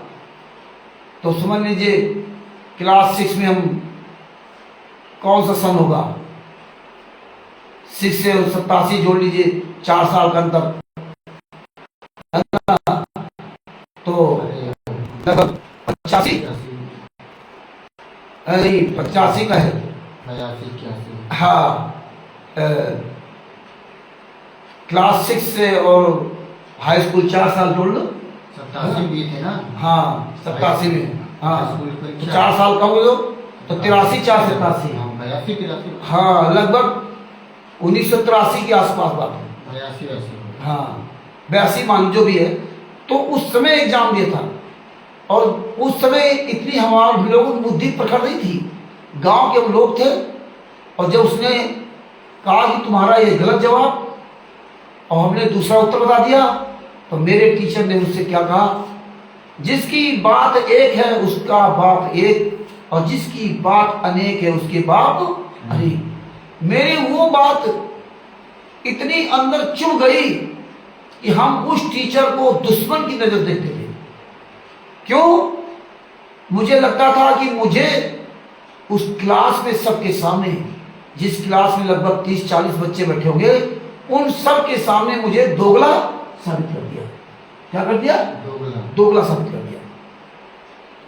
क्योंकि टीचर ने कहा था जिसकी बात एक है उसके बाप एक, और जिसकी बात अनेक है उसके बाप अनेक। लेकिन मैं बदले की आग में जलता रहा, और जब 1982-83 की बात से, उस समय से बदले की आग में जलते जलते जब संतराम पाल जी महाराज की शरण में आया, तब दास को अपने टीचर के द्वारा 1982-83 में कही बात को मुझे बड़ा अच्छा लगा कि हमारे जो टीचर थे उन्होंने बहुत अच्छी बात मेरे लिए कही थी, बहुत अच्छी सीख दी थी कि अपनी बात पे हमेशा दृढ़ रहना, भले ही तुम्हारी बात गलत क्यों ना हो, अपने टीचर के द्वारा बताई बात पर याद दृढ़ रहना।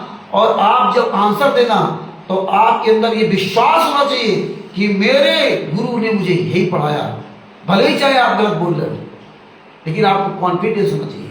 क्यों होना चाहिए? क्योंकि आप अगर आपको ये विश्वास कि मैं ये सवाल, ये क्वेश्चन यहाँ लिख रहा हूं और ये मेरे गुरु जी ने पढ़ाया, और आपने लिख दिया और वो जवाब गलत था, जब टीचर आपका जांच करेगा, गुरु जांच करेगा, तो जवाब गलत हुआ तो आप उसमें बेशक फेल हो जाओगे, क्योंकि आपने गलत लिखा। लेकिन आपको विश्वास था कि हमने यही टीचर ने पढ़ाया, लेकिन आपने पड़ोसी की नकल नहीं की। दूसरा आपका बगल का पड़ोसी बच्चा बता रहा कि नहीं भैया 2 मल्टीप्लाई 2 = 4 होता, आप लिख दो। आपने कहा नहीं हम तो 2 मल्टीप्लाई 2 = 5 लिखेंगे। मेरे गुरु ने बताया। बगल वाला दूसरा स्टूडेंट कह रहा नहीं तुम्हारा गलत जवाब है। तुम अपनी बात पर दृढ़ रहो। तुमने 2 मल्टीप्लाई 2 = 5 लिखा, तुम फेल हो गए, बेशक फेल हो गए, लेकिन तुम बैशाखी नहीं बने। तुम बगल वाले कहने पर 2 दूनी 5 2 दूनी 4 नहीं लिखा। तुमने अपनी बुद्धि से लिखा तो तुम्हारी कमी दूर होगी। अब तुम फेल हो गए, फिर एग्जाम दोगे। जब फिर एग्जाम दोगे तो आप अच्छे नंबरों से पास होगे, आप किसी बैसाखी नहीं बने। इसलिए हमें किसी का बैसाखी नहीं बनना चाहिए था। जो सदगुरु होते हैं वो किसी का बैसाखी नहीं बनाते। आप जब क्लास में पढ़ते हो ना, तो क्लास के में किसी के अंदर आपके भाव नहीं आता। आप LKG लगा, इंटर, MA, BA, LLB जहां जो भी पढ़ाई की हो, लेकिन आपको टीचर के अलावा किसी को भाव नहीं आता। लेकिन यहाँ तो केवल आप उस टीचर की पढ़ाई से केवल 2 जून की रोटी कमाने के लिए आप उसकी बात पर पूरा विश्वास करते हो। लेकिन जहां से आपको शतलोक जाना हो, जहां आपको फ्री सब सुविधाएं मिलनी हो, जिनके ज्ञान से 84 लाख योनियों से आपको बचना हो, वहां आप क्या करते हो? अपने गुरु किनारे करते और ऐसे मूर्खों को अपना जो है आइडियोलॉजी बना लेते हो। क्या होता है, 64 लाख जैसे फेल होते वैसे 9 लाख फेल होते। तो गुरु जी जब जेल से बाहर आए 2008 में, और ये सब नाम दीक्षा का ये सब व्यवस्थाएं हुई, इन गुंडों ने पूरा कब्जा कर लिया और ये अपना रात दिन अपना सटन करते रहे। और आपने देखा ये ज्ञान का पुस्तक, और जबकि पहले ये पुस्तक लिखे भक्ति सौदागर का संदेश, और इसमें बाकायदे बंदी छोड़ भक्ति मुक्ति ट्रस्ट संबंधित सतलोक आश्रम करो था, जिला रोहतक, हरियाणा। ये भक्ति सौदागर संदेश, ये पुस्तक को इन्होंने 2010 में या उसके पहले बंद कर दिया, और ये ज्ञान का पुस्तक फर्जी ज्ञान का पुस्तक है। इसमें कहीं कोई ट्रस्ट का नाम नहीं, किसी भी ट्रस्ट का नाम नहीं, किसी संस्था का नाम नहीं। और हम 21वीं सदी के पढ़े लिखे लोग विचार नहीं किया कि मेरे सतगुरुदेव संत रामपाल जी महाराज ने जो चारों धर्म की पुस्तकें दिखाई, उन पुस्तकों में संत रामपाल जी महाराज सबसे पहले संत रामपाल जी महाराज हमको उसमें वो दिखाते थे कि देखो ये गीता प्रेस गोरखपुर से प्रकाशित है। उसका पूरा पता डालते थे, संस्करण दिखाते थे, सब कुछ दिखाते थे। लेकिन तुम्हारी इस पुस्तक में ये कहाँ छपती है? ना संस्करण है, ना ट्रस्ट का नाम है कहीं। 2012 तक इन्होंने बंदी छोड़ भक्ति मुक्ति ट्रस्ट चलाया। 2010 में राष्ट्रीय सेवा से बनाई फर्जी, लेकिन इस पुस्तकों में नहीं लिखा बंदी छोड़ भक्ति मुक्ति ट्रस्ट का। इस पुस्तक में नहीं लिखा कि कहाँ पुस्तक छपती है। ये जो आज भी आप ये फर्जी पुस्तक को गले लगा कर पूरी दुनिया में प्रकट कर रहे हो।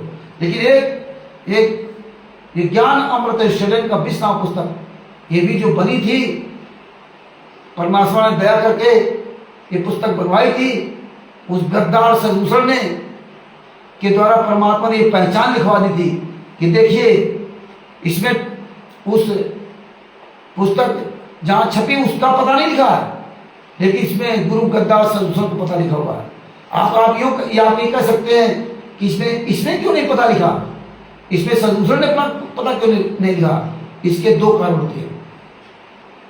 अगर आप पुस्तक छपवाते हो और उसमें आप जो ना संस्था का नाम और प्रेस का नाम डलवाते हो, तो प्रेस के नाम में क्या होता है कि वो प्रेस वाला फिर आपको फ्री पुस्तकें बना देगा अपना प्रचार करने की। फिर वो पुस्तक बेचेगा, आप नहीं बेच सकते। फिर वो पुस्तक बेचेगा, आप नहीं बेच सकते। आपको 2-4 पुस्तकें सैंपल रूप में 10-20-50 दे सकता है। अगर उसकी पुस्तक नहीं बिकी, अगर उसकी पुस्तकें नहीं बिकी, तो आपको पुस्तकें लेनी पड़ेगी और उसका पूरा छपाई का पैसा देना पड़ेगा। ऐसा हमने इस गुरु गद्दार सदूसर के द्वारा सुना। तो इसीलिए इस गुरु गद्दार सदूसर ने अपना पता डाला था, प्रेस का पता नहीं लगाया था कि भैया मेरा पता डाल दे और मैं आपके द्वारा पुस्तकों को नहीं बिकवाऊंगा। तो हो सकता है अगर ये प्रेस के द्वारा पुस्तक बिकती तो ये अब तक पता नहीं लाखों पुस्तकें बिक गई होती, लेकिन परमात्मा इस गुरु गद्दार सदूसों का ये चेहरा दिखाना था, ये कितना नीच इंसान है। ये 10,000 पुस्तकें भी 2 साल के अंदर बाहर नहीं जा पाई, जबकि हम परमेश्वर की वजह से हम लोगों ने इतना प्रचार प्रसार करवाया, क्योंकि ये पुस्तक देता ही नहीं था, इतना कमीना आदमी है। और किसी भी तरह कोई ऐसा काम नहीं किया जिससे प्रचार होता। और अगर हम किसी संस्था के द्वारा, किसी प्रेस मीडिया के द्वारा पुस्तक छपवाए होते तो वो पूरी दुनिया के सामने लाखों पुस्तकें गई होती। तो भगत भाइयों, इस तरह से ये पुस्तकें आपके सामने फर्जी छापी जा रही। ये जीने की राह पुस्तक बड़ी कमाल की बात है। 2 पते पड़े उसमें। एक पता पड़ा है भवाना इंडस्ट्रियल नई दिल्ली, सब लेखक संतराम पाजी महाराज। इतनी पुस्तकें संतराम पाजी महाराज ने लिख डाली है। प्रचार प्रसार से सतलोक आश्रम बरवाला ऐसा रह रहा, कहीं कोई बंदी छोड़ भक्ति मुक्ति ट्रस्ट नहीं, कभी परमेश्वर भक्ति ट्रस्ट नहीं, मुद्दक कभी printer C117 sector 3 industrial area Jaipur. बताइए, इसमें जयपुर का पता डाल दिया। जयपुर में है ये इंडस्ट्रियल एरिया है ही नहीं। हाँ, इसमें एक और कहानी लिख दी, इसमें बवाना नहीं डाला। बवाना इंडस्ट्रियल इसमें नहीं लिखा, इन्होंने C117 sector 3 industrial area Jaipur लिखा। ये कलाकारी लिखी। दूसरी जो पुस्तक है वो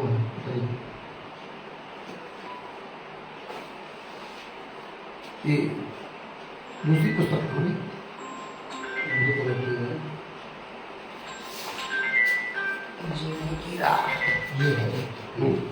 ये दूसरी पुस्तक जीने की राह। ये 2 पुस्तकें हैं।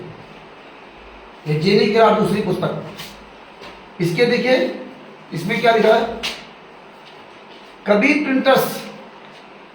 प्रिंटर्स C117 सेक्टर 3, इसमें बवाना जोड़ दिया, बवाना इंडस्ट्रियल एरिया नई दिल्ली जोड़ दिया। यह है इन गुरु गद्दारों गुंडों की, राष्ट्रीय समाज सेवा संगठनों का असली चेहरा। ये वही लोग हैं जो ये न्यायालय की गिरती गरिमा पता नहीं क्या क्या पुस्तकें में बना दी। ये देखिए, अंधश्रद्धा भक्ति खटाए जान, किसी पुस्तक में कोई सही पता नहीं था, जबकि पूर्ण परमात्मा का ये सच्चा मार्ग था। ये 2 प्रकार के हैं, अंधश्रद्धा भक्ति खटाए जान भी 2 प्रकार पुस्तकें हैं। और ये ज्ञान का पुस्तक, ये तो पता नहीं कितने प्रकार की पुस्तकें छाप डाली उन्होंने हैं। ये पुरानी पुस्तकें भी हैं। ये देखिए इस कलर में, एक ये बहुत पुरानी पुस्तक, और दूसरी एक पुस्तक देखिए इस कलर में ज्ञान का पुस्तक, और एक ये इस कलर में ज्ञान का पुस्तक। सब में अलग अलग सब परिवर्तन पेश। तो भगत भाइयों, ये 2010 से इन्होंने इन पुस्तकों का परिवर्तन शुरू किया। रांची समाज सेवा समिति इन्होंने बनाई, और इसके बाद इन्होंने अपना काले कमांडो सबकी ट्रेनिंग शुरू कर दी, और बरवाला कांड का इतना बड़ा अंजाम दे दिया। भगत भाइयों, परमेश्वर की दया से आज ये पहला पाठ शुरू हुआ, और दास अपने शब्दों के विराम देता है। इसके आगे रात में लगभग 8 बजे समझ 8 से और 8:30 के बीच से फिर परमेश्वर दया करेंगे तो 1-1.5 घंटे का प्रसारण किया जाएगा, और आगे की आपको बरवाला कांड के बारे में पूरी दास्तान आपको बताई जाएगी। और फिर कल जो है इसी तरह से फिर कल प्रोग्राम रखेंगे, और जब भी लाइव आएंगे तो उसके लगभग 1.5-2 घंटा पहले, 1 घंटा पहले स्टिकर बना करके फेसबुक, व्हाट्सएप, यूट्यूब, ट्विटर पे वायरल कर दिया जाएगा। तो भगत भाइयों, इसीलिए ये 16-17 अक्टूबर 2018 जो हमारे सदगुरु संतराम पाजी महाराज को जो इन गुंडों ने सजा कराई थी, तो हमेशा हमें आप सबको याद रखना चाहिए। और हम तो ये कहेंगे आप सबको जितने भी संत रामपाल जी महाराज के शिष्य हैं पूरे भारत में, पूरे विश्व में, ये 16-17 अक्टूबर 2018 का ये दिन, ये काला दिवस दिन हमेशा याद रखना चाहिए। और इस दिन हमें आप जरूर बैठ करके चर्चा करनी चाहिए, लाइव चलाना चाहिए, पूरी दुनिया को बताना चाहिए, जिससे पूरी दुनिया जाने। और जो हमारे जो नए भाई बहन ये राष्ट्रीय समाज सेवा समिति गुंडों के चुंगल फंस रहे हैं, सतलोक आश्रमों में जा रहे हैं, सतलोक आश्रम धनाना से लेकर सब जगह जा रहे हैं, तो वो अपने जीवन को बर्बाद होने से बचा सकें और अपने गुरु के साथ हो रहे अत्याचार को पूरी दुनिया के सामने उजागर करेंगे। तो एक नई दिन ये राष्ट्रीय समाज सेवा समिति रूपी राक्षस, ये मुनिंदर धर्माकृष्ण रूपी रावण और ये शत्रुलोक आश्रम धनाना रूपी ये हिरण्यकश्यप और इन हरामखोरों का एक दिन जरूर सर्वनाश होगा, ये निश्चित है। जिस दिन इनके पिछले कुल समाप्त हो जाएंगे उस दिन फिर इनको जो है कोई बचाने वाला, इस असंख्य ब्रह्मांडों को कोई बचाने वाला नहीं होगा। तो कानपुर से रामचंद्र यादव, मोबाइल नंबर 9140622668। उत्तर प्रदेश के जिला फर्रुखाबाद में अरविंद जी के यहाँ से लाइव प्रसारण किया जा रहा है और परमात्मा की दया से ये उत्तर प्रदेश जिला उन्नाव से अमित दास जी भी अपने परमेश्वर के लिए 2 दिन काम धाम छोड़ करके वहाँ से आए और अब उस तरह से भीड़ वाला सब काम खत्म कर दिया। अब इसी तरह से लाइव अपना वीडियो डालो या फेसबुक व्हाट्सएप पर और फिर आपसे 8 साढ़े 8 फिर आपके सामने रूबरू होंगे। तब तक के लिए दास अपने शब्दों के विराम देता है। हम सभी भाई बहन जितने भी लाइव देख रहे प्रोग्राम, जितने भाई बहन जुड़े हुए, सभी भाई बहनों को मुझ रामचंद्र दास की ओर से शशाए और हम सभी भाई बहन मिलकर के अपने सतगुरु संत रामपाल जी महाराज की जय बोलते हैं। बंदी छोड़ संत रामपाल जी महाराज की जय हो। शशाए ये वीडियो अधिक से अधिक शेयर करें। आज का जो दिन है बहुत दुखमय दिन है। हम आप अपने गुरुदेव के असली चेहरा को देखने की तरफ गए। हालांकि एक अभी हमारे पास वीडियो आया है, बहुत हमारे गुरु जी एकदम दुबले पतले हैं, 6 सेकंड का वीडियो है। पहले भी इनकी तस्वीर आई थी, उससे ज्यादा बदतर तस्वीर इस समय संत रामपाल जी महाराज की है और वो वीडियो आप सबके सामने भेजूंगा। तब तक के लिए अपने शब्दों को विराम देता हूँ। पुनः आप सभी लोगों से मिल करके सब लोग एक साथ अपने सतगुरु संत रामपाल जी महाराज की जय बोलते हैं। बंदी छोड़ संत रामपाल जी महाराज की जय हो। जय साहिब, जय हो बंदी छोड़। ये ज्ञान अमृत एवं सृजन का 20वां पुस्तक है। इसमें संत रामपाल जी महाराज सभी की पूरा है। आप सभी भाई इस पुस्तक को अवश्य पढ़ें। बिहार के गुरु गद्दार संसलों की, इसका मोबाइल नंबर है 9931592093। उससे पुस्तक बाई पोस्ट मंगवाएं, डाकघर मंगवाएं। इस पुस्तक का उसको मूल्य नहीं देना है, केवल आपको डाक खर्च देना है। तो इस पुस्तक को मंगवाएं और पढ़ें। अगर वो नहीं देता है तो आप जो हमारे जो भाई बहन संत रामपाल जी जो शिष्य हैं, जो ये पुस्तक को दिखा रहे हैं, जो लाइव वीडियो बोल रहे हैं, आप उनसे पुस्तक प्राप्त कर सकते हैं या आप PDF प्राप्त कर सकते हैं। 212 पेज की PDF है। आप Bharat, Pakistan, America, Italy, Australia, Dubai, England, Belgium, Canada, Qatar, Doha, Bangladesh, कहीं भी आप आपको PDF चाहिए, आप भेजूंगा। जब तक हो या भगत हो, सब कोई पुस्तक पढ़नी चाहिए, जिससे आप भी इस सच्चाई से रूबरू हो सकते हैं। 212 पेज की पुस्तक है और आप जानते हैं कि वर्तमान में आधुनिक में आप किसी भी मतलब विषय को हिंदी या अंग्रेजी या किसी भी सब्जेक्ट में किसी भाषा में आप ट्रांसलेट करते हैं और आप पढ़ सकते हैं। इसको आगे भाषा पढ़ सकते हैं, हर भाषा इसको आप पढ़ सकते हैं, ट्रांसलेट करिए। तो इस पुस्तक को मंगवाएं और हम आपके पास पुस्तक पहुंचाने का प्रयास करूंगा। वीडियो द्वारा पहुंचाने का।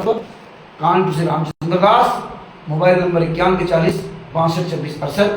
और हमारे साथ जो बैठे हुए हैं अमित जी हैं, ये अपना नंबर बताएं। सर होते हैं और मैं अमित दास उत्तर प्रदेश को अमित जी हैं। दास का मोबाइल नंबर 8141394246। ये- सर साहेब ये परमात्मा की प्यारी आत्मा है अरविंद दास जी हैं, उत्तर प्रदेश जिला फरुखाबाद से, जिनके घर से आज ये लाइव प्रसारण किया जा रहा है 16 अक्टूबर 2025 को। और मेरा मोबाइल नंबर है 8810 888 8810 देखो नया नंबर ना, 89 82 मेरे फोन से क्या करूं? तो 8810 89 82 72 88 10 89 82 72 इनका मोबाइल नंबर है। मोबाइल नंबर की 3-4 है, इसलिए वो थोड़ा, तो इसलिए भगत भाइयों आपने शब्दों विराम देता हूँ। शशाय बंदी छोड़ सतराम बाजी महाराज की जय हो। शह शाही बंद हो गया, बंद मोबाइल।